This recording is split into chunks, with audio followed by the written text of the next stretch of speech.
ശ്രീനിവാസിന്റെ വേർപാടോടെ മലയാള സിനിമയ്ക്ക് ഒരു തീരാനഷ്ടമാണ് സംഭവിച്ചിരിക്കുന്നത്. ബഹുമുഖ പ്രതിഭയായിരുന്ന ഒരു വ്യക്തിത്വമാണ് തിരശ്ശീലയ്ക്ക് പിന്നിലേക്ക് മറയുന്നത്. മറ്റാർക്കും അദ്ദേഹത്തിന് പകരമാവാൻ കഴിയില്ല. മരണവാർത്ത അറിഞ്ഞ് തെന്നിന്ത്യ ഒന്നാകെ കണ്ടക്കാട്ടെ വീട്ടിലേക്ക് ഒഴുകിയെത്തിയിരുന്നു. എല്ലാ തിരക്കുകളും മാറ്റിവെച്ച് മോഹൻലാലും മമ്മൂട്ടിയും ദിലീപും തുടങ്ങിയ മലയാള സിനിമയിലെ പ്രമുഖ താരങ്ങളെല്ലാം ശ്രീനിവാസിന്റെ അരികിലിരുന്നു. വിമലയും മക്കളെയും ആശ്വസിപ്പിക്കുകയും ചെയ്തു. കുടുംബത്തിന്റെ വേണ്ടപ്പെട്ട ആർക്കോ മരണം സംഭവിച്ച പോലെ ഹൃദയഭാരമായി ശ്രീനിവാസിന്റെ വേർപാടറിഞ്ഞപ്പോൾ മുതൽ മലയാളികൾക്ക് അത്രമേൽ പ്രിയങ്കരായിരുന്നു അദ്ദേഹം മലയാളികൾക്ക്. സാധാരണക്കാരുടെ മനസ്സറിഞ്ഞ് കഥയെഴുതുന്ന യഥാർത്ഥ സിനിമാക്കാരൻ. തമിഴ് നടൻ സൂര്യ അടക്കമുള്ളവർ അനുശോചനം അറിയിക്കാൻ നേരിട്ട് എത്തിയിരുന്നു. സിനിമാക്കാർ മാത്രമല്ല, നാനാഭാഗത്തു നിന്നുള്ള സാധാരണക്കാരായ പ്രേക്ഷകരും ശ്രീനിയെ അവസാനമായി ഒരു നോക്ക് കാണാൻ എത്തിയിരുന്നു. ഇപ്പോഴിതാ സോഷ്യൽ മീഡിയയിൽ ഒരു വീഡിയോ ചർച്ചയാകുകയാണ്.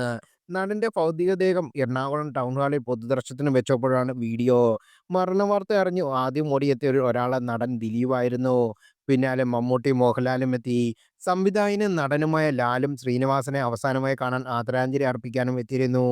ഭൗതികദേഹം കാണാനെത്തിയ ലാലിനെ ഹസ്തദാനം നൽകി സ്വീകരിച്ചത് ദിലീപാണ്. ആ രംഗങ്ങളുടെ വീഡിയോ വൈറലാകുകയാണ്. നടിയെ ആക്രമിച്ച കേസും വിവാദങ്ങൾക്കും ആരംഭിച്ച ശേഷം ലാലും ദിലീപും ഛത്രത്തിലായിരുന്ന ധാരണയിലായിരുന്നു പ്രേക്ഷകർ.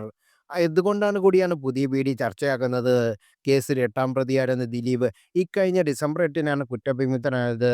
മാത്രമല്ല, കേസിൽ ആരംഭഘട്ടം മുതൽ ലാൽ അതിജീവിതയായ നടിക്കൊപ്പമാണ്.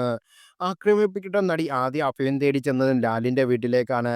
ലാലാണ് പോലീസ് അടക്കമുള്ളവരെ വിളിച്ചും കേസുമായി ധൈര്യമായി നീങ്ങാൻ അതിജീവിതയ്ക്ക് ധൈര്യം കൊടുത്തതും.